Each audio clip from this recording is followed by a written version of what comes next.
Ali Hatib Kilusungu, mtafiti wa majina katika maisha ya binadamu, na usubscribe na kushare katika channel yetu ya RKK TV. Unifollow TikTok, Instagram, Facebook RKK TV. Naam, tujikumbushe kitu kimoja hapa. Tarehe 27 mwezi wa 12 mwaka 2024 tulifanya kipindi live katika channel yetu hii ya RKK TV, na kilikuwa kipindi cha kuchambua mwaka huu wa 2025. Kama mnakumbukumbu hili, kwa wale ambao wanafuatilizia katika channel yetu ya RKK TV wanalijua, au unaweza ukagoogle hapo uchambuzi wa kina, nini kitatokea katika mwaka huu wa 2025. Hapa kwenye channel yetu ya RKK TV utagundua kuna mengi sana niliyazungumza, ambayo ndiyo haya yaliyokuwepo leo. Kumbuka kitu kimoja, nikiwakumbusha wale ambao wanahitaji kukumbuka kwa uchache. Nilizungumza mwaka huu wa 2025 kwamba ni mwaka wenye nguvu ya upepo. Katika ile magharibi ambayo tunaipokea kupitia pua yetu, nyota namba 3 ambayo iliongoza mwaka huu wa 2025, ambako herufi zake ni C na O. Niliwaambia kwa kuwa mwaka umeanza na siku ya Jumatano, kutakuwa na mambo mengi ambayo sio mazuri, hasa katika swala la akili. Msisahau hili, niliwaambia kutakuwa na mambo mengi yenye kustaajabisha katika swala la akili. Niliwaambia hali ya uchizi, niliwaambia mambo ya kubishana na mtu na mwisho wa siku akakupiga hata ukafa, au ukagombana naye ukampiga akafa. Niliwaambia hali ya uchumi wako kuwa wenye kubadilika. Niliwaambia mipango mingi haitakuwa kwenye utulivu, itakuwa ni mipango yenye kubadilika kutokana na sifa ya mwaka. Na hii tulitumia nguvu ya nyota iliyoongoza mwaka ambayo ilikuwa ni nyota namba 3. Asa kumbukeni, katika mengi ambayo tuliwaeleza tangia nukta ya mwanzo iliyotangulia katika tarehe 21 mwezi wa 10 2021, mambo hayo yalijionyesha. Mpaka sasa tunakwenda kukaribia, tuko mwishoni, takriban tuna kama siku 50 na hivi ili kumaliza mwaka huu wa 2025. Mengi yameshatufika, na sio Tanzania tu, ni nchi nyingi duniani. Mmeona Marekani, Kenya, Nepal, sijui Irani, Israeli, hata sasa hivi Zimbabwe imetokea, Nigeria, Kameruni,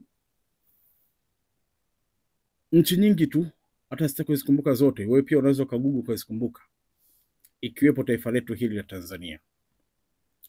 Watu kufanya vitu ambavyo haviendani na mifumo yao ya kiakili. Ukitaka kunielewa kwa kina, sio tu uangalie hizo nchi, hata ukibakia hapa kwetu Tanzania. Kumbuka kwa mfano, kuanzia mwezi wa 8 mwaka huu, mwezi Agosti, hali ya watu kuchanganyikiwa kwa akili kulikuwa kuko juu. Watu wengi walichanganyikiwa akili katika kipindi cha kutoka mwezi wa 8 mpaka sasa hivi. Lakini hali ya watu kulopoka, manake ndo matumizi ya akili hayako vizuri. Watu wameropoka sana, bila kujali anamwambia nani, ana heshima gani, bila kujali atapata madhara gani. Mtu unamkuta anaropoka tu. Ni kutokana control yake ya macho, mdomo, pua na masikio katika nguvu ya akili anayoipokea kwa nguvu ya upepo ya mwaka, hawezi kuikontrol tena. Mtagundua katika swala hilo kulitokea mengi, kuanzia kwenye michezo ya mpira wa miguu, na ni mataifa mengi tu, kwenye sekta tofauti tofauti, na kwenye serikali tofauti tofauti nyingi tu duniani. Sasa niwakumbushe tu kitu kimoja. Kwa mfano hapa wa Tanzania, mkumbuke kwamba nguvu ya mwaka, au tunapozungumzia nukta ya mwaka katika mzunguko wa sayari, si bahatishi. Nazungumza vitu ambavyo vipo, wewe unataka kuweka umakini na kumwomba Mungu ili kukwepa zile changamoto, ili kukaa katika hali iliyokuwa nzuri, ili kujiepusha na mambo mengi yaliyokuwa mabaya na upate mambo yaliyokuwa mazuri. Sasa tukumbuke hili. Kwa mfano, tarehe 29 Oktoba mwaka huu wa 2025 hapa katika taifa letu hili la Tanzania kumezuka kilichoitwa maandamano, lakini mimi sikiiti maandamano. Mimi naita ni uwehu wa akili ambao umetufika, kwa sababu maandamano watu wanaandamana kwa amani, lakini kilichotokea ni uharibifu wa mali, tena mali ambazo ukizitathmini, kwa mfano mradi wa mwendokasi unakwenda kuchoma basi, hali ya kuwa watu walilalamika pale ilipokuwa huduma imeleta changamoto kwamba mabasi ni machache. Sasa wewe unaenda kulichoma basi, unamwangamiza nani? Kama wewe ni mzalendo wa nchi, hii ni mali ya nchi, unakwenda kumwangamiza nani? Nani unamkomoa? Au umekwenda kuchoma kituo cha polisi, nani umemkomoa? Au umekwenda kuchoma kituo cha mtu tu binafsi. Tuchukulie kama wasanii.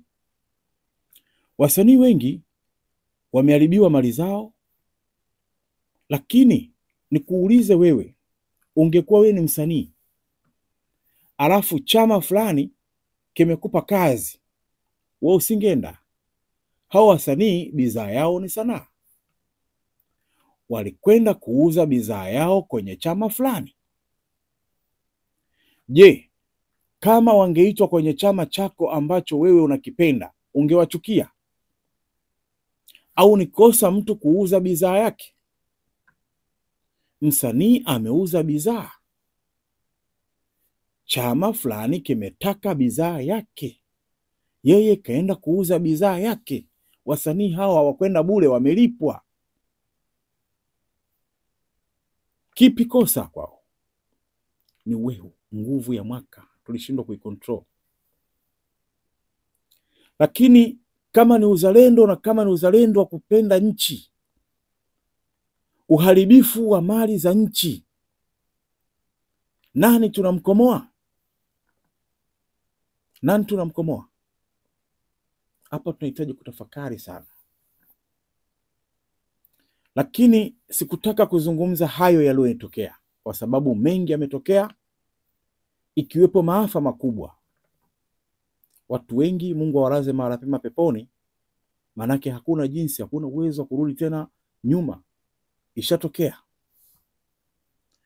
Lakini tumekuwa katika mihemko ya kujadili au kusikia maneno yanayosemwa na watu waliowahi kuwa Watanzania na kwa sasa sio Watanzania, wako nje ya Tanzania.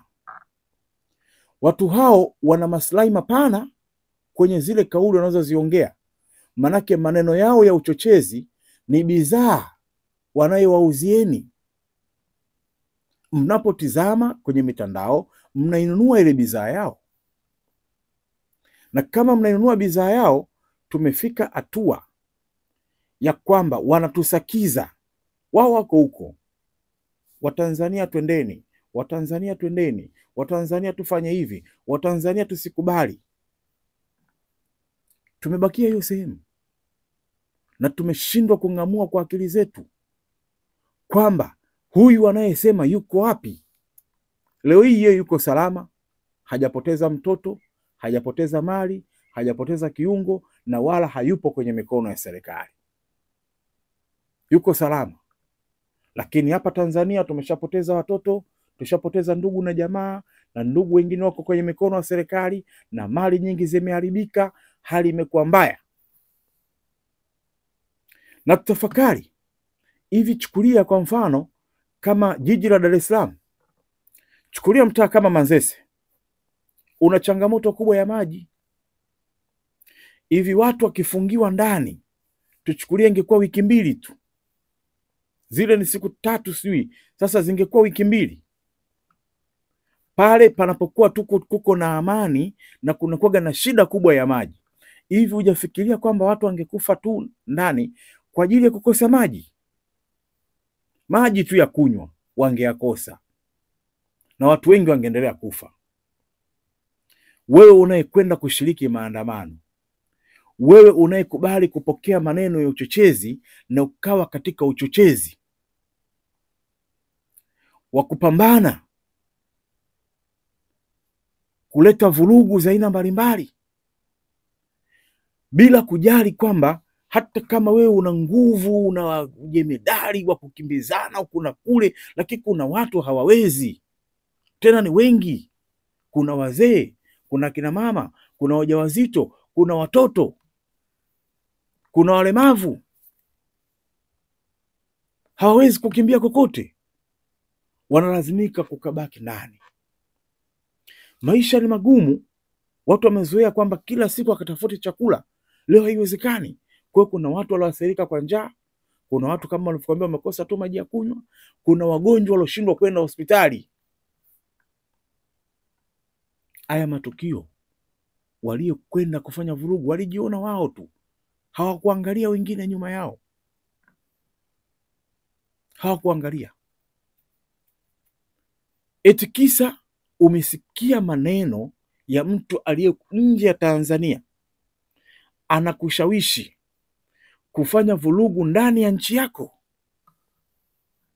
na tumeshawishika. Sasa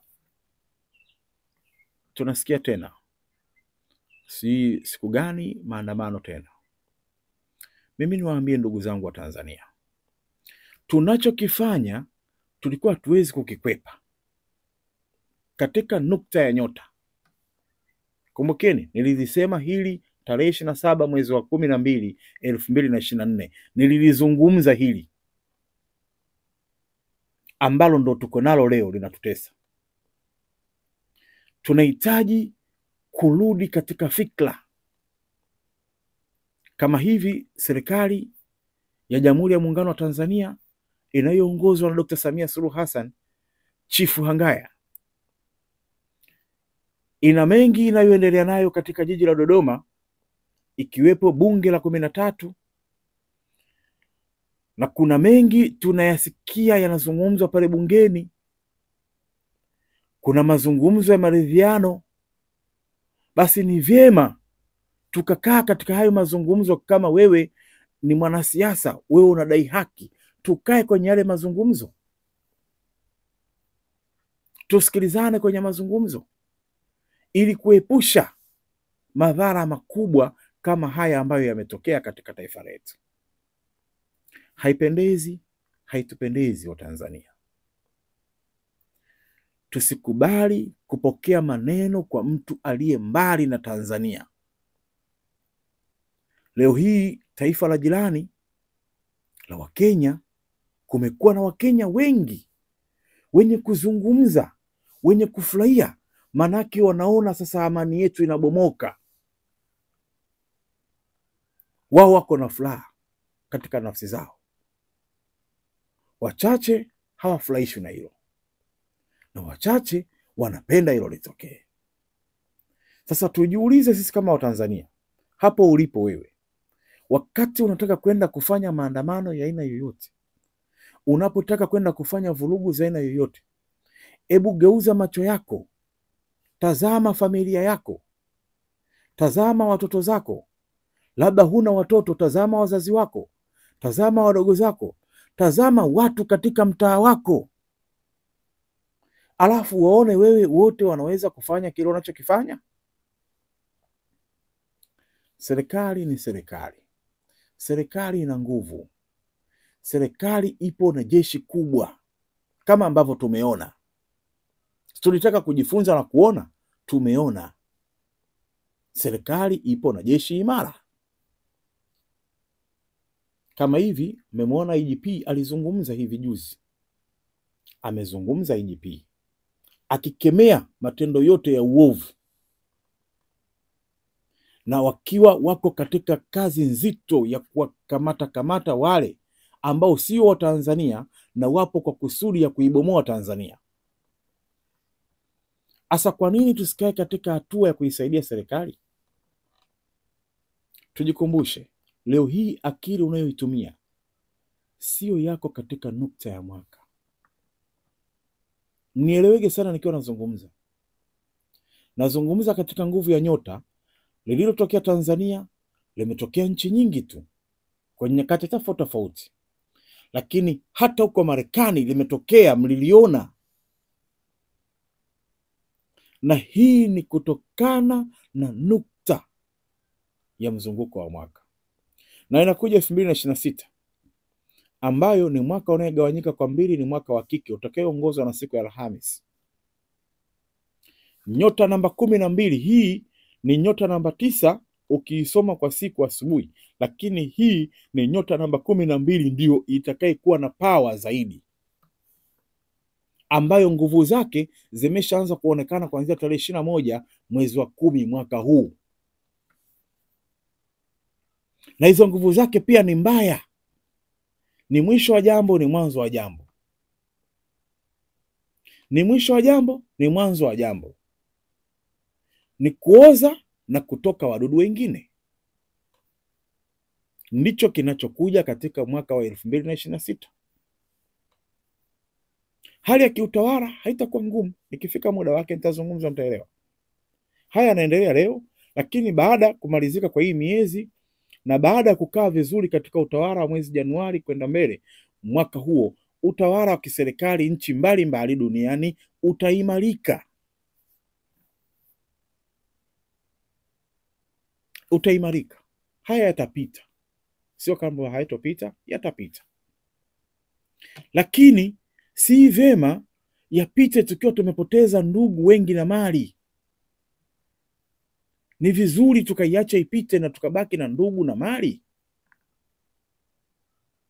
Kwa hiyo niwakumbushe wa Tanzania, akili zetu katika vichwa sio zile ambazo unategemea kuzikontrol. Akili inakukontrol wewe, kwa sababu kwa kila baada ya risali moja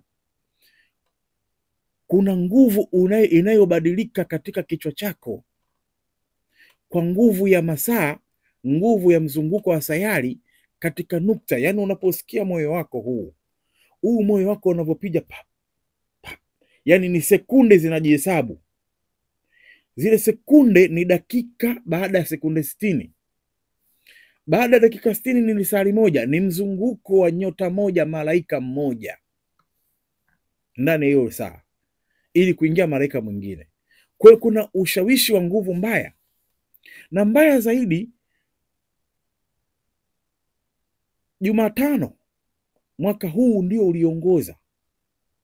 Mnakumbuka hili nilizungumza, kama mwaka huu uliongozwa na Jumatano, alafu uchaguzi umekuja kufanyika Jumatano,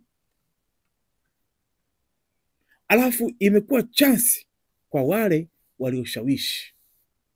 Manake nimewaambia Jumatano ni siku ya kutenda mazuri na mabaya.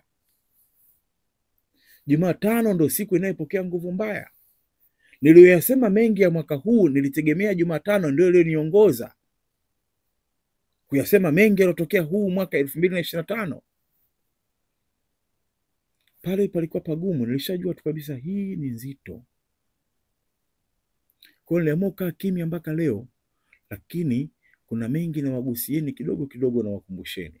Kucha kuwakumbusha hapa, ndugu yangu Mtanzania, nguvu tunayopokea katika masikio, katika macho, katika mdomo na pua ni nguvu nzito sana. Ujasiri unaopata mpaka ukaua, Ujasiri unaopata mpaka ukaenda kuchoma mali ya mtu moto unatokana na muonekano wako wa macho, lakini maneno unayoyasikia kupitia masikio yako umeshindwa kuyachakata katika ubongo wako. Nilishatwaga sana somo la macho, mdomo, pua na masikio. Hivi ni vitu vitakavyokuongoza vyema na ni vitu vitakavyokuangamiza. Nimesema sana hivi. Na watu wenye herufi changamoto, nimewakumbushaga sana hili, mliangalie. Kuna wakati wa kujiepusha, na hasa baada ya kuijua herufi yako ni changamoto, hususan watu wa herufi H na T, F na R, L na X. Nilizungumza sana hizi sana, nilizirudia kwa sababu unaweza ukajaribu tu, lakini likakufika. Asa mimi ni kuombe Mtanzania, wewe mzalendo wa kweli, epuka